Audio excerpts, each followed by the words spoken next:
تو حضرت یحییٰ علیہ السلام نے عرض کیا کہ کمال کرتے ہیں آپ، تو روح اللہ ہیں، آپ کلمۃ اللہ ہیں، آپ بھی رسول اللہ ہیں، آپ کو میری دعا کی کیا ضرورت ہے؟ تو آپ نے فرمایا کہ نہیں، ایک بہت بڑا فرق ہے۔ انہوں نے کہا جی وہ کیا فرق ہے؟ انہوں نے کہا جب اللہ نے مجھے ولادت کے بعد سیدہ مریم علیہ السلام کے بطن مبارک سے ولادت کے بعد مجھے اللہ نے اس جھولے میں بولنے کی توفیق دی اور مجھے معجزہ عطا فرمایا کہ میں دودھ پیتا بچہ اور جناب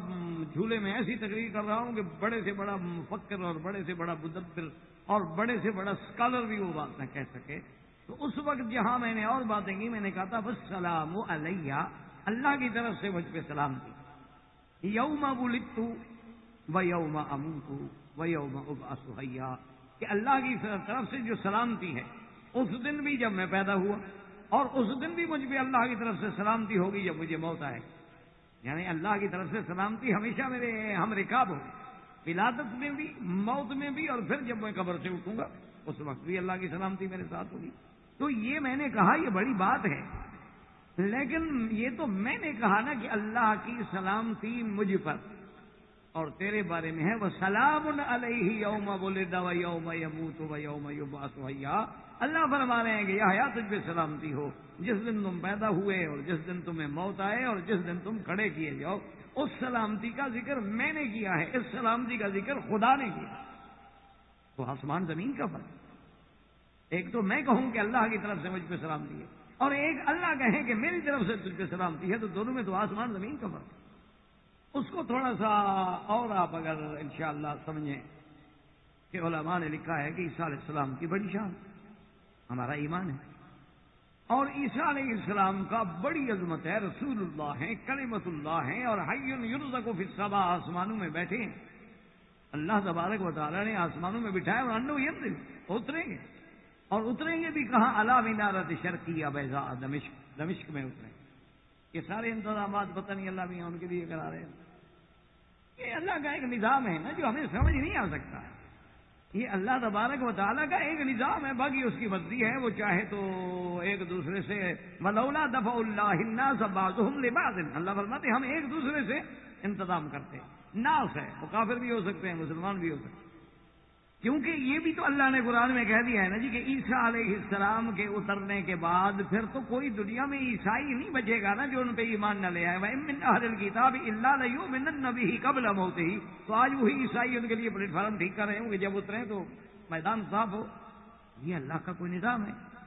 کچھ ہو تو رہا ہے نا، اللہ کے فیصلے کے بغیر تو کچھ نہیں ہوتا۔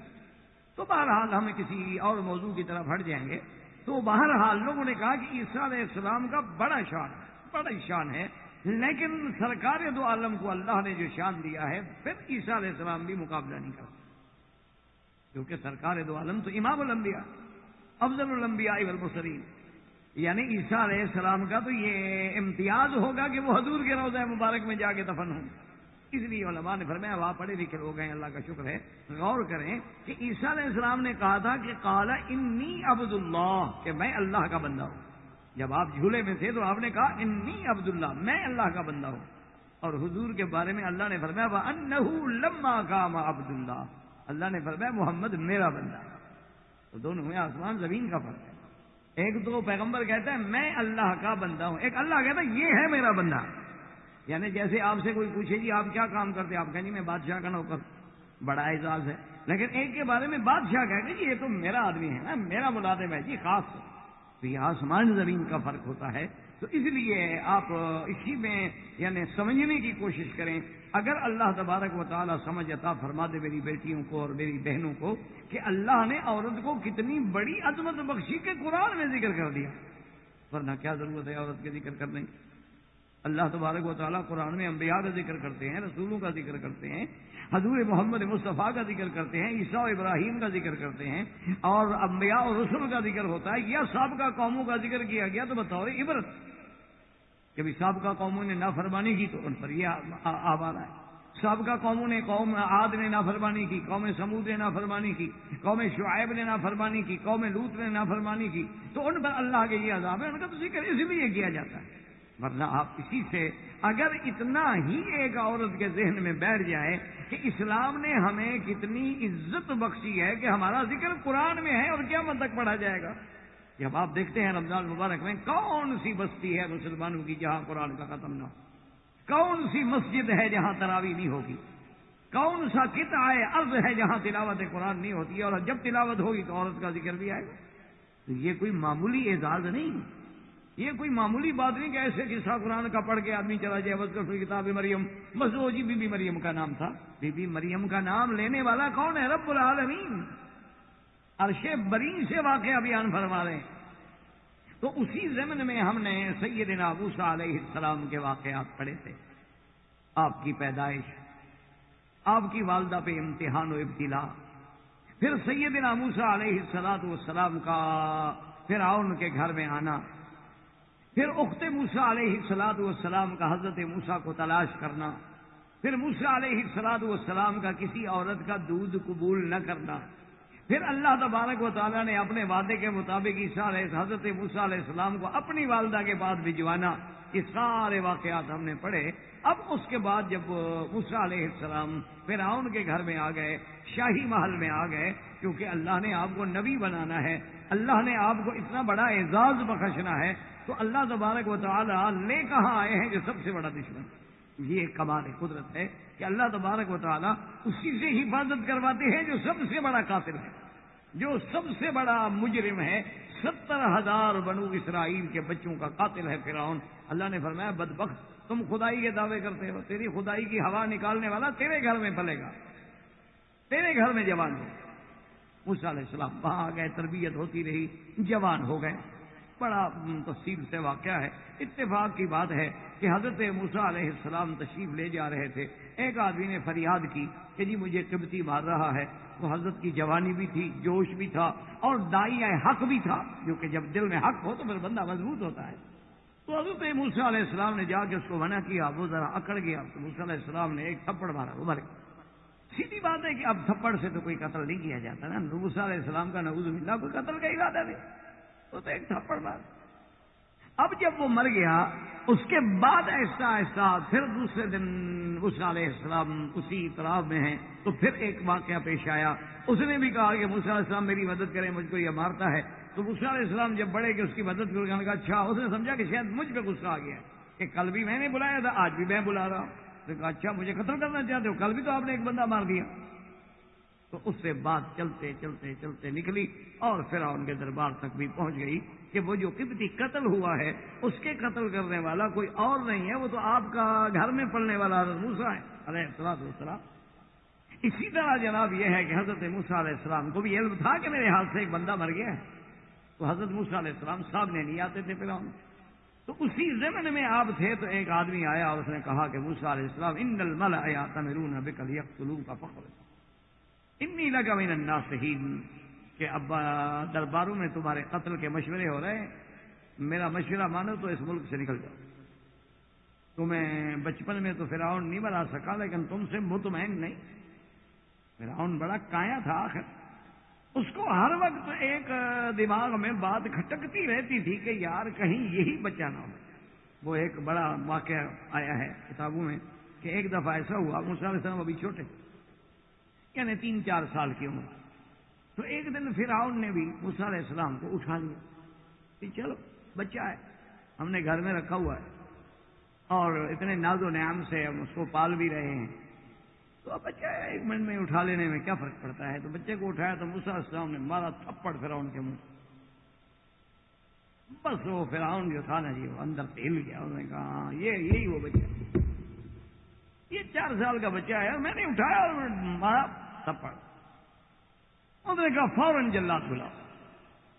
ادھر آتا فرعون دوڑ کے آئی، انہوں نے کہا کیا کر رہے ہو، بادشاہ ہو تم؟ اس نے کہا نہیں یہ وہی بچہ ہے، ایسے مجھے دیکھو تھپڑ مارا ہے۔ انہوں نے کہا بادشاہ سلامت، کیا کر رہے ہیں، اتنی بڑی ملک کے بادشاہ ہو، اتنا بڑا تمہیں اعزاز ملا ہے، اتنا بڑی تمہاری سلطنت ہے، یہ 4 سال کے بچے کو پتا ہے کہ تم کون ہو؟ چلو یہی بچہ ہے، اس کو دشمنی، اس کو کیسے پتا ہے کہ تم ہو وہ جو بنو اسرائیل کے بچوں کو جس نے قتل کرا ہے؟ یہ 4 سال کے بچے کو پتا ہے، اس نے تمہیں جان کے تھپڑ مارا ہے، ایسے تمہارے دماغ میں بات آئی، یہ تو بچہ ہے، کبھی اٹھاتا ہے کوئی تو ایسے آدمی اپنے باپ کو بھی مار دیتا، کبھی ماں کو مار دیتا، یہ تو بچہ ہے۔ انہوں نے کہا کہ نہیں، انہوں نے کہا اچھا دیکھو بات سن، پہلے اس بچے کا امتحان کر، اگر تمہاری تسلی ہو جائے تو پھر تو اس بچے کو چھوڑ دو ورنہ قتل کرو۔ اس نے کہا کیسے امتحان کرتے؟ اس نے کہا ایسا کرو کہ ابھی حکم دو کہ ایک لگن میں، ایک تھال میں، ایک دست میں انگارے جو ہیں نا، صرف انگارے، جلتے ہوئے انگارے آگ کے، وہ ایک انگیٹھی میں رکھ کے لے آئے، اور ایک انگیٹھی میں لال و جواہر لے آئے، اور وہ لال و جواہر بھی اصلی ہوں جن سے ایسے شعائیں پھوٹ رہی، اور وہ دونوں رکھ دیتے ہیں، بچے کو دور سے چھوڑ دیتے ہیں۔ اگر تو یہ آگ میں اور موتی میں فرق کر لیتا ہے پھر تو یہ سمجھدار ہے، ایسے تمہیں پہچان کے تھپڑ مارا ہے۔ اور اگر ایک بچہ آگ اور موتی میں فرق نہ کر سکے تو پھر اس کو کیا پتا ہے کہ تم فرعون ہو؟ تو اس کے دماغ میں، اب دیکھیں یہ عورت کا کمال ہے نا کہ کیسے بادشاہ کی رائے کو بدل دیا، ورنہ بادشاہوں کے آرڈر بدلا کرتے، بادشاہوں کی رائے کبھی بدلا کرتی ہے، یہ کمال ہے اس عورت، یہ اس کی سوچ ہے کہ بادشاہ ہے، حالانکہ وہ فرعون، یعنی اندازہ کرو کہ اس دور میں جو موسیٰ علیہ السلام کے پیچھے وہ فوج لے کے گیا اس کی تعداد 6 لاکھ تھی، اس زمانے میں جس کی 6 لاکھ کی فوج ہو، اور اس زمانے میں جو احرام مصر اور جتنے فرائض آئے ہیں آج تک، آپ کے احرام مصر جو ہیں وہ عجائب عالم میں شمار ہوتے ہیں، یعنی دنیا کے جو عجائبات ہیں ان میں وہ عجوبہ ہے کہ آج تک ان کی ممیاں، ان کی لاشیں، ان کے وقت کے ہتھیار، ان کے وقت کے زیور، ان کے وقت کے فروٹ، ان کے وقت کی ہر چیز محفوظ کر دی گئی، آج بھی محفوظ رکھی ہوئی ہے۔ تو ایک عورت کا ان کی رائے کو بدل دینا یہ کوئی آسان بات تو نہیں ہوتی، یہ کمال ہے اس کا۔ جیسے کہ لکھتے ہیں نا کہ بھی ایک دفعہ پرانے دور میں شہنشاہ ایران نے، اس نے خود شعر کہا یا اس کے کسی شاعر نے شعر کہا، یعنی ایک مصرع بن گیا کہ در ابلق در جہاں نمی موجود یا کس نمی موجود، کیونکہ فارسی سے مجھے اتنا تعلق نہیں، کبھی پڑھی نہیں فارسی لغت، ہم عرب میں چونکہ پیدا ہو یہاں تو پڑھائی نہیں جاتی تھی، ہمارے ملکوں میں تو شروع ہی فارسی سے کرتے تھے، لیکن ہم لوگ چونکہ یہاں پیدا ہوئے، ابتدائی تعلیم یہاں ہوئی تھی، یہاں تو فارسی کا کوئی تصور بھی نہیں۔ تو بہرحال یعنی اس شعر کا مفہوم تقریباً یہ تھا کہ در ابلغ در جہاں کسنمی موجود، کہ دنیا میں 2 رنگا موتی نہیں ہوتا۔ ابلغ کہتے ہیں جیسے ابلغ گھوڑا ہوتا ہے نا جس میں سیاہی اور سفیدی ہے، یہ گھوڑا تو سیاہ ہے لیکن 5 پاؤں 4 پاؤں اور چہرہ جو ہے اس جگہ پر سفیدی ہے، اس کو کہتے ہیں ابلغ۔ یہ گھوڑا جو ہے نا ابلغ گھوڑا بڑے مشہور ہوتے ہیں، کمیت ہے، ابلغ ہے، تو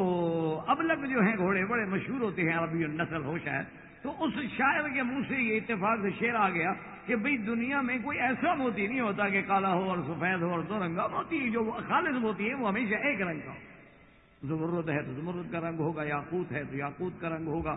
اور اس کے بعد فقراج ہے تو فقراج کا رنگ ہوگا، الماس ہے تو الماس کا رنگ ہوگا، اور اس کے اندر یہ ہے کہ وہ یہ ہو سکتا ہے کہ کوئی رنگ تیز ہو، کوئی ہلکا ہو، لیکن جو اصل ہے وہ بہرحال یہ ہے کہ نیلم ہے، اس کا اپنا ایک رنگ ہے رنگ۔ تو شہنشاہ ایران نے شاید اس دور میں یہ مصرع خود کہا، شعراء کو بلایا کہ اس کا اگلا مصرع سیٹ کرو، وہ بناتے رہے لیکن شاہ کو پسند نہ آئے، بادشاہ کو پسند نہ آئے، کہا بھی ٹھیک ہے بنا تو تم نے لیا ہے لیکن دل کو نہیں لگتا۔ تو انہوں نے شہنشاہ ہند کو اس دور میں، کیونکہ وہ جو دور ہے کہ جیسے مغلیہ دور زمانہ گزرا ہے، اس نے وہ شہنشاہ ہند کو خط لکھ کے شہنشاہ ایران نے بھیجا کہ یہ مصرع میری زبان سے نکل گیا ہے، اس کا دوسرا مصرع نہیں بن رہا، اور شعرائے ایران نے بہت بڑا جواب دیے ہیں لیکن میرا دل نہیں مطمئن۔ تو آپ دیکھیں گے ہندوستان میں شاید کوئی ایسا شاعر ہو کہ کوئی ایسی بات کہہ دے جو میرے دل کو لگ جائے۔ بادشاہ خیال آ گیا، وہاں آیا، بادشاہ نے بلایا اپنے شعراء کو، ان کو دے دیا۔ اب وہ جناب وہ بھی مسئلے بنا رہے ہیں، وہ وہاں کے بادشاہ کے دل کو بھی نہیں لگ رہا، تو انہوں نے کہا جب میرے دل کو نہیں لگ رہا تو وہاں جواب کیسے بھیجوں؟ حالانکہ میں تو اتنا بڑا فارسی کا وہ مقام نہیں رکھتا۔ تو وہ جناب آئے تو اپنے گھر میں بیٹھے تھے، تو ان کی بیٹی تھی زیب النساء۔ اس نے دیکھا کہ ابا جان بہت پریشان ہے، اس نے کہا ابا جان کیا بات ہے؟ انہوں نے کہا بیٹی آپ دخل نہ لیں، بس ایک معاملہ ہے، میں اس میں بہت پریشان۔ لاڈلی بیٹی تھی، اس نے حجت کی، اس نے کہا کیا پوچھتی ہو؟ شہنشاہ ایران نے ایک شعر لکھ دیا ہے، وہ بس اس کا دوسرا مصرع جو ہے وہ جواب نہیں بن رہا اور اطمینان نہیں ہو رہا۔ اس نے کہا بچہ مجھے بھی دے دو، میں بھی ٹرائی کروں، کوشش کروں۔ بادشاہ اصل میں چاہتے تھے کہ زیب النساء شعر و شاعری نہ کرے، وہ اصل میں یہ چاہتے تھے، لیکن جب اس نے دیکھا کہ ابا جان بہت پریشان ہے تو اس نے کہا کہ ابا جان آپ پریشان نہ ہوں، یہ کوئی شاہی مسئلہ تو ہے نہیں کہ جسے آپ حل کریں، یہ تو شعراء کا مسئلہ ہے، آپ پریشان نہ ہوں، بہرحال میں کوشش کروں۔ اچھا مطمئن ہو کے چلے گئے۔ تو زیب النساء بھی سوچتی رہی اور سوچتی رہی، اور اس کے دماغ کو بھی کوئی دوسرا مصرع نہ لگا۔ خدا کی شان ہے کہ بی بی صاحبہ نے جب صبح کو غسل کیا، اپنے حمام سے غسل فارغ ہونے کے بعد وہ سنگار میز کے سامنے بیٹھی اپنے میک اپ سنگار کے لیے، تو وہ سرما جب پہننے لگی تو خدا کی قدرت ہے کہ سرما تھوڑا سا موٹا تھا، یعنی اچھی طرح پسا ہوا نہیں تھا، اس میں کوئی تھوڑا سا کٹر رہ گیا تھا، دانا سا رہ گیا۔ تو بی بی نے جب آنکھ میں ڈالا نا تو وہ آنکھ کو چبھا، آنکھ سے چبھا تو وہاں سے آنسو نکلا۔ جب آنسو نکلا تو سرما بھی آنسو میں ملا ہوا تھا، تو فوراً زیب النساء نے کہا کہ ہاں درے ابلغ در جہاں کسنمی موجود، مگر چشمے بتانے سرما آلود، کہ دنیا میں موتی دو رنگا نہیں ہوتا، ایک موتی دو رنگا ہوتا ہے جو محبوب کی آنکھوں سے نکلے جب وہ سرما پہن رہا، اس میں وہ کالا اور سفید رنگ ہوتا ہے کہ آنسو سفید ہے اور اندر وہ سرما کالا ہے، تو وہ ابلغ موتی تو آ گیا نا دنیا میں، کہ صرف وہ ایک موتی ہے کہ جو چشمے بتانے سرما آلود، کہ جب وہ محبوبہ کی آنکھ سے بہتا ہے سرما پہنتے ہوئے اور وہ آنسو میں مل جاتا ہے تو وہ موتی جو ہے وہ ابلغ ہوتا ہے۔ تو بادشاہ نے وہ جواب بادشاہ اشش کر رکھا، اور سب شعراء نے بھی کہا کہ بات تو بڑی ٹھیک ہے۔ شہنشاہ ایران کو بھیجا گیا تو شہنشاہ ایران تو اتنے خوش ہوئے، حیران ہو گئے، اور جناب اس کے خوشی میں انہوں نے خط لکھا شہنشاہ ہند کو کہ جس شاعر نے یہ جواب دیا ہے وہ مجھے دے دو۔ وہ خوش ہو گیا۔ اب اس بیچارے کو یہ تھوڑا پتا تھا کہ بادشاہ کی بیٹی نے لکھا ہے، ورنہ بادشاہ ایسی باتیں تو نہیں کرتے نا، بادشاہوں کو اللہ نے اگر عزت دی ہوتی ہے، مقام دیا ہوتا ہے تو عقل بھی دیا ہوتا ہے، لیکن وہ تو خوش ہو گیا نا کہ کوئی شاعر ہے تو ایک بادشاہ کو ایک شاعر کو بھیج دینا کون سی مشکل بات ہے۔ اس نے کہا جس نے یہ شعر لکھا ہے میرا جواب دیا ہے اسے میرے پاس سے۔ اب آئے تو بادشاہ پھر ماتھا پکڑ کے بیٹھ گئے۔ یہ ہے عورت کی ذہانت اور کمال، اللہ نے اسے جو مقامات دیے ہیں۔ اب یہ الگ بات ہے، دیکھو نا جی، اب آپ آگ سے کھانا بنائیں یا کسی گھر کو آگ لگا دیں تو آگ کا قصور تو نہیں ہے، آگ کے بغیر تو آپ کی کوئی گاڑی نہیں چل سکتی، آگ کے بغیر تو آپ کا کوئی ہوائی جہاز نہیں اڑ سکتا، کوئی بحری جہاز نہیں تیر سکتا، لیکن اللہ نے آگ اس لیے تو پیدا نہیں کی کہ آپ آگ لے کے لوگوں کے گھروں کو آگ لگاتے پھریں۔ اللہ نے عورت اس لیے تو نہیں بنائی کہ دنیا میں تباہی کا ذریعہ بن جائے۔ عورت تو عورت ہے، لیکن عورت اپنے عظمت و مقام کو بھی تو سمجھے نا، کیونکہ جب اس کی نظر بلندی پہ ہو تو پھر ہے نا، اگر خدا نہ خواستہ اس اچھائی کو آپ برائی میں بدل دیں۔ اسی لیے کسی نے کہا تھا نا کہ نظر کی جولانیاں نہ پوچھو، کہ اٹھے تو بجلی پناہ مانگے، گرے تو کھانا خراب۔ تو یہ تو اپنی سوچ ہے نا جی۔ اب بادشاہ پریشان بیٹھا ہے کہ میں کیا جواب دوں، زیب النساء پھر آ گئے۔ اس نے کہا کہ ابا جان آپ کیوں پریشان کیوں ہوتے ہیں؟ اس نے کہا بیٹی پڑھو یہ خط، پریشان نہ ہو تو کیا کروں، آپ اپنی بیٹی بھیج دوں۔ اس نے پڑھا، اس نے کہا کہ کوئی بات، اس نے کہا کوئی بات، جس کا جواب میں ابھی لکھ دیتا ہوں۔ تو اس بی بی صاحبہ نے اس کے پیچھے لکھا کہ من منم خوشبو منم، کہ میں ایک ایسا شخص ہوں، ایک ایسی ذات ہوں، من منم مخفی منم، کیوں بوئے گل در برگے گل، کہ جیسے گلاب کی خوشبو سونگھی جاتی ہے، خوشبو دیکھی نہیں جاتی۔ تم کسی گلاب کے پھول کو لوگے تو اس کو سونگھتے ہو یا تم خوشبو ڈھونڈتے رہتے ہو؟ تو من منم مخفی منم، میں تو اپنے اندر ایسے چھپا ہوا ہوں، بوئے گل در برگے گل، جیسے گلاب کی خوشبو اپنے گل کے اندر چھپی ہوتی ہے، یہ تو اس کو تلاش نہیں کیا جاتا، صرف خوشبو سونگھی جاتی ہے۔ جب جواب دیا تو شہنشاہ ایران سمجھ گیا کہ ہاں یہ تو بادشاہ کی بیٹی کا ہے،